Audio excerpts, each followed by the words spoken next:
On stage, there's 5,000 people out there coughing and sneezing and laughing and cheering. Sir Cliff Richard was always seen as the squeaky clean Peter Pan of pop, the guy who never caused chaos, never settled down, and kept his personal life locked up tighter than a vault. For decades, fans only saw the polished superstar smiling on stage. But behind the fame was a completely different story that stayed hidden for nearly 30 years. Now, little by little, the truth is finally slipping out into the open.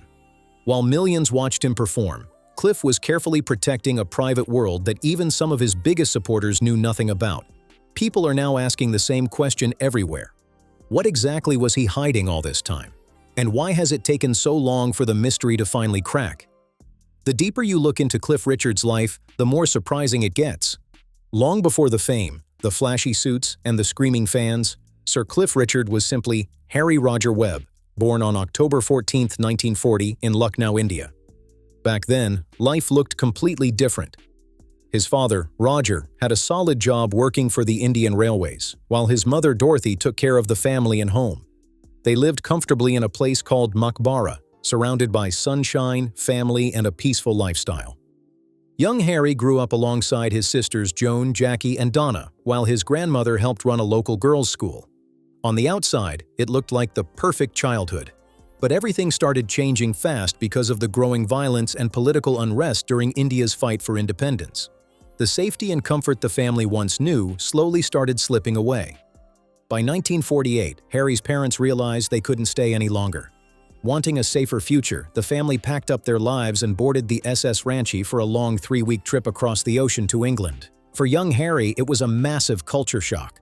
One minute they were living comfortably in India, and the next they were squeezed into a modest home in Surrey, where life felt completely unfamiliar. Harry attended Stanley Park Juniors and later moved with his family into a small 3-bedroom council house in Cheshunt.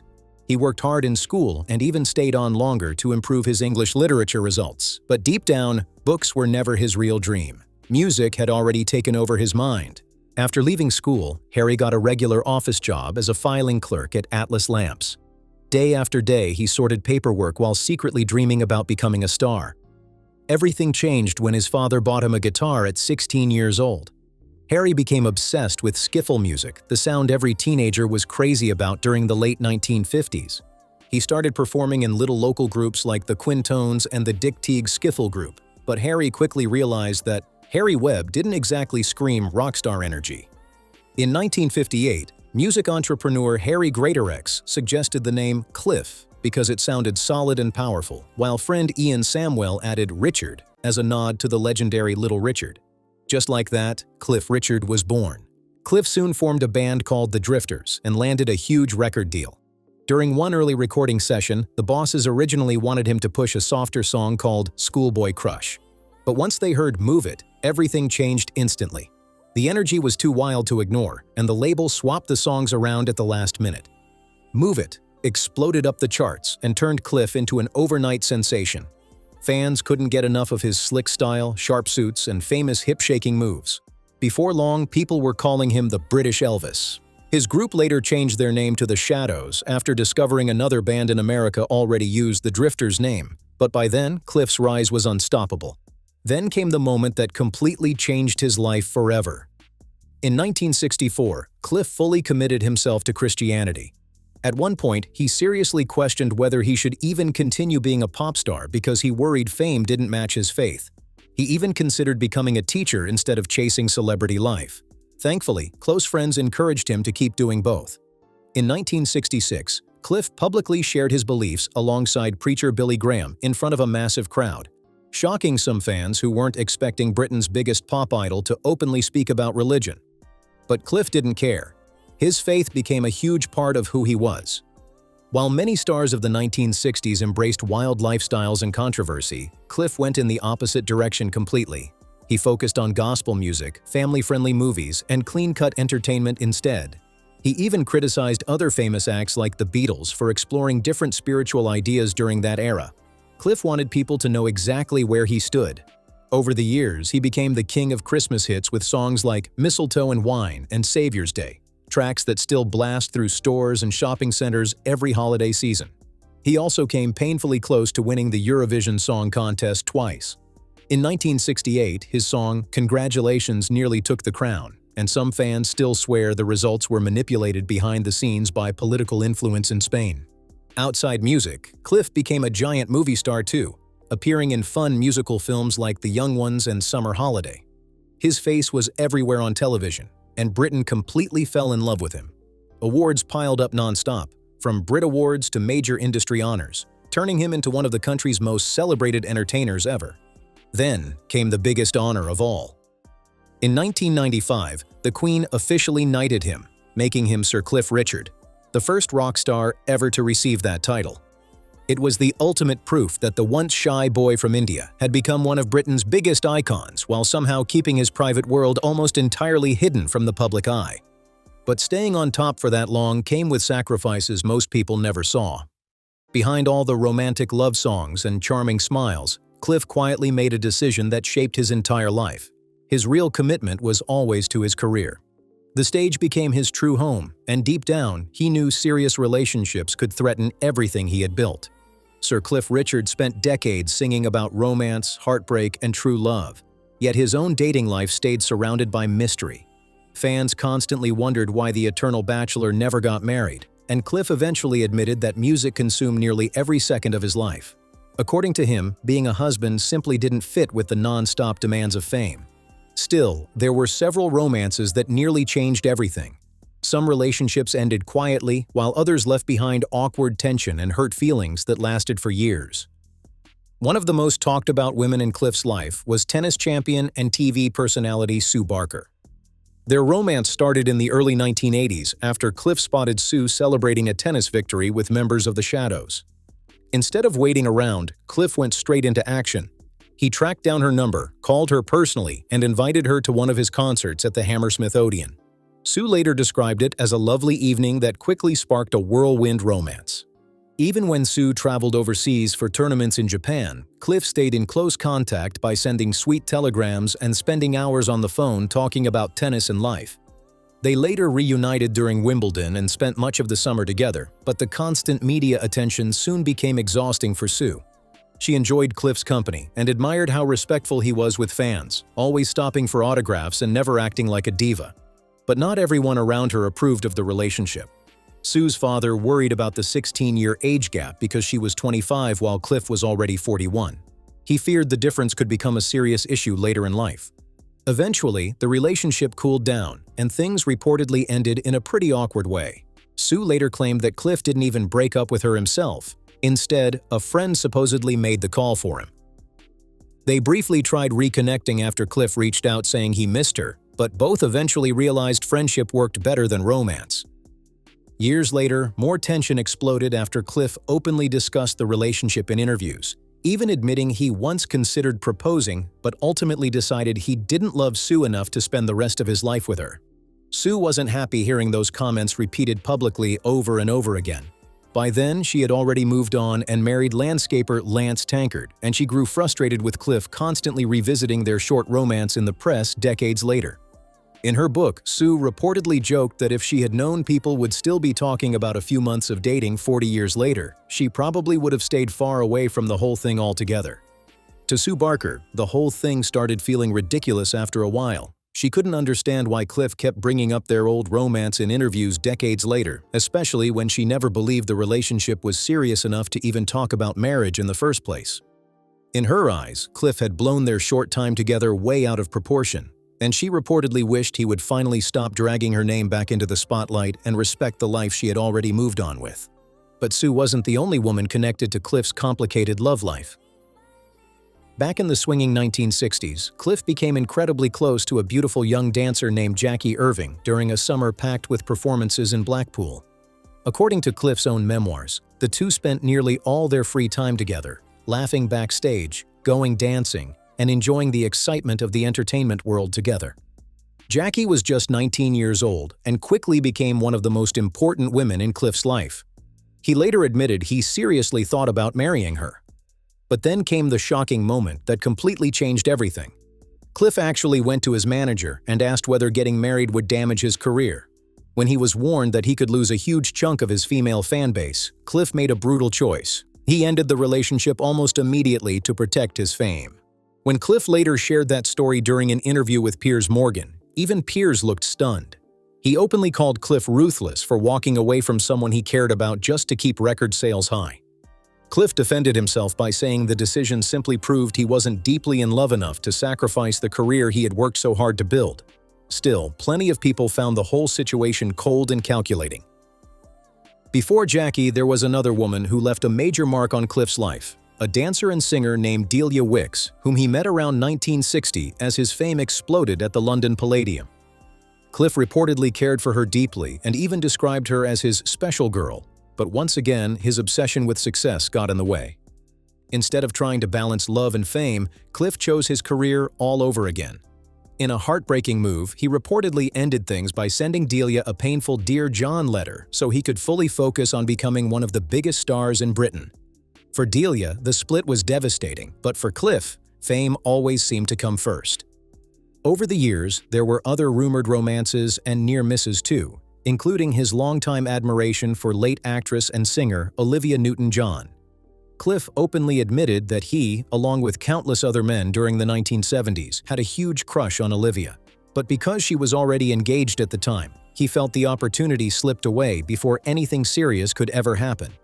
Looking back, Cliff often described a repeating pattern in his life. Every time love appeared, his music career seemed to win. He repeatedly explained that being an entertainer wasn't just a job, it was a full-time lifestyle that left little room for marriage or raising a family. Even though he admitted to falling in love several times, the fear of losing his place at the top always pulled him away from fully committing. His longtime friendship and living arrangement with former priest John McKellen also became a major topic of public curiosity over the years. The two remained extremely close for decades, sharing a quiet and private life away from the non-stop chaos of celebrity culture. Cliff always guarded that side of his world carefully, refusing to let outsiders pry too deeply into his personal business. For nearly 30 years, Sir Cliff Richard managed to create what many people now describe as a double life. One side being the polished superstar adored by millions, and the other being an intensely private man who revealed very little about himself publicly. As he got older, Cliff slowly became more open about certain struggles, including health issues and the emotional pressure of living under constant public attention. Still, he never backed away from defending the choices he made. Whether it was ending things with Jackie, walking away from Delia, or avoiding marriage entirely, Cliff insisted he chose the path that felt right for his career. In exchange, he gained worldwide fame, decades at the top of the charts, and eventually a knighthood from the Queen herself. Sir Cliff Richard became known as the ultimate bachelor of pop, a clean-cut icon whose carefully controlled image hid years of complicated romances, painful breakups, and difficult decisions made behind the scenes. But just when it seemed like he had successfully protected his reputation forever, everything suddenly came crashing down in the most public way imaginable. In 2014, Sir Cliff's world was turned upside down after shocking allegations surfaced connected to an incident involving a teenage boy at a religious rally in Sheffield back in 1985. Soon after, several more allegations connected to different time periods were reportedly passed to prosecutors, creating a media storm that exploded across Britain almost overnight. Cliff strongly denied all allegations from the very beginning and was never charged with any crime. Eventually, the investigations were dropped because authorities said there was not enough evidence to proceed. Still, the emotional damage had already hit hard, and Cliff later spoke openly about the nightmare experience in the documentary The Accused: National Treasures on Trial. In the documentary, Cliff described the emotional pain and anger he felt during that period, admitting the accusations left him unable to sleep and emotionally crushed. He explained how terrifying it was to wake up every day feeling like his entire life and legacy were hanging by a thread because of claims he insisted were false. Even after the investigation ended, Cliff reportedly chose never to learn the identity of the person behind the accusations. He later explained that he didn't want to carry hatred around in his heart for the rest of his life. Instead, he tried focusing on healing and moving forward rather than allowing bitterness to consume him. During the investigation, Cliff was living in Portugal, and the stress reportedly began affecting his physical health in serious ways. He later revealed he suffered repeated shingles outbreaks, with painful blisters spreading dangerously close to his eyes. At one point, doctors reportedly warned him there was even a risk to his vision because of the extreme stress levels he was enduring. But the accusations themselves weren't the only thing that devastated him. it was also the public spectacle surrounding the investigation. Police searched Cliff's property, and footage of the raid was broadcast live on television before he had even been formally interviewed. Cliff felt completely humiliated and believed his privacy had been shattered in front of the entire world. Determined to fight back, Cliff took the BBC to court over its coverage of the raid. In a major legal victory, he won the case, with the court ruling that the way the search was publicly broadcast had violated his privacy rights. Since then, Cliff has strongly supported changing laws around media reporting so that people under investigation are not publicly named before any formal charges are filed. After surviving one of the darkest chapters of his life, Sir Cliff Richard made it clear that he never wanted another person to suffer the same public humiliation he went through. The music icon fought hard to defend not only his reputation, but also his dignity, proving that even the world's biggest celebrities can suddenly find themselves battling to protect their name when public opinion turns ugly overnight. But just as Cliff finally escaped that painful legal storm, another deeply personal fight was quietly unfolding behind closed doors. For years, the legendary singer had mastered the art of living a carefully controlled double life, always smiling in public while hiding struggles that could have shaken his career to the core. Behind the cheerful Peter Pan of pop image was a man secretly carrying fear, stress, and uncertainty for nearly 3 decades. Fans were stunned when the 85-year-old star revealed on Good Morning Britain that he had privately battled early-stage prostate cancer. The shocking news came after what was supposed to be a simple insurance medical check ahead of his 2024 Australia and New Zealand tour. Instead of a routine sign-off, doctors discovered a tumor hiding inside his body. Cliff explained that the diagnosis came just in time before the cancer had spread further through his body or reached his bones. Once again, he chose to keep the terrifying ordeal almost completely private while continuing to perform and smile for fans around the world. Only later did he decide to speak publicly, hoping his experience would encourage other men to stop ignoring their health. During an emotional conversation with former news presenter Dermot Murnaghan, who has also spoken openly about his own cancer battle, Cliff admitted there is never a guarantee the illness won't return.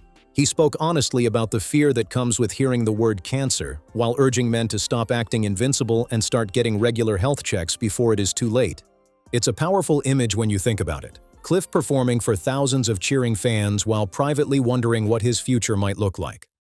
Now he's using that frightening experience to push for wider cancer screening programs, believing early testing can save countless lives. Some medical experts remain cautious about large-scale screening programs, but Cliff refuses to stay silent on the issue. And he's not alone in the fight either. Cliff has publicly supported King Charles III after the king shared positive updates regarding his own cancer treatment journey. Seeing 2 major British icons openly discussing health scares has shocked many fans and sparked huge conversations about the importance of catching illnesses early. When asked whether he would join forces with the king for a major awareness campaign, Cliff reportedly answered immediately, saying he would gladly help if asked. It's a huge shift for someone who spent decades hiding his most painful struggles away from the public eye. Now, the same man who guarded every detail of his private life is using his voice to encourage others not to suffer in silence. For longtime fans, it's emotional realizing just how much Cliff kept hidden over the years. He protected his health struggles the same way he protected his personal relationships and private home life, quietly, carefully, and completely out of the spotlight until he finally felt ready to speak. As the mystery surrounding Sir Cliff Richard slowly unravels, people are beginning to see a far more complicated man than the polished public image suggested. Behind the fame and glamour were deeply personal family struggles too.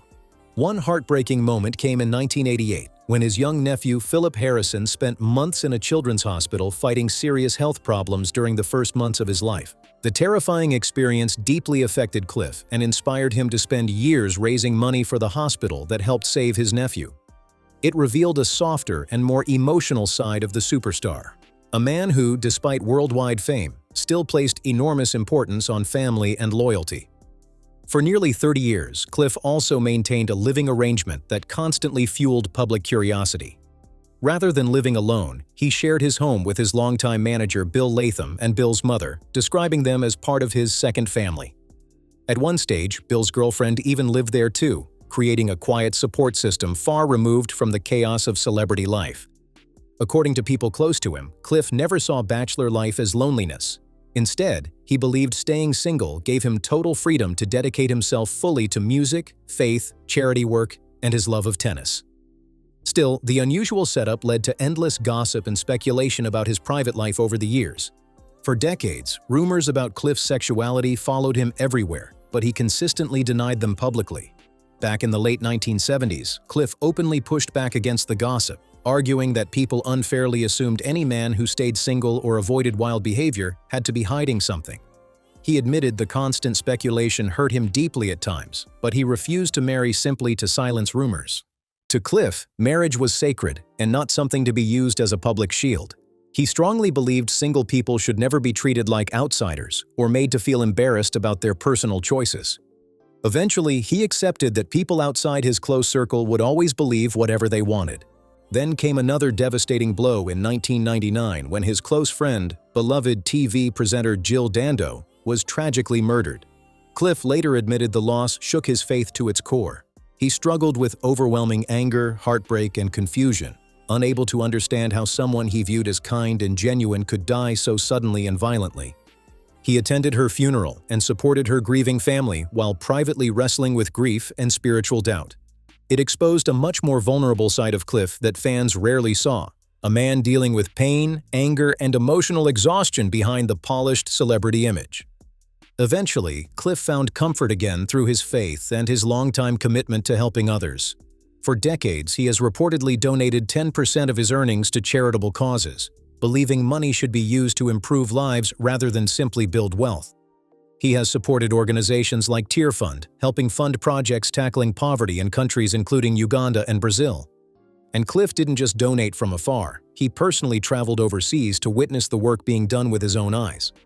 Closer to home, he became heavily involved with Alzheimer's Research UK after watching his mother struggle with Alzheimer's disease, hoping his fame could help push research forward and support families facing the same heartbreak.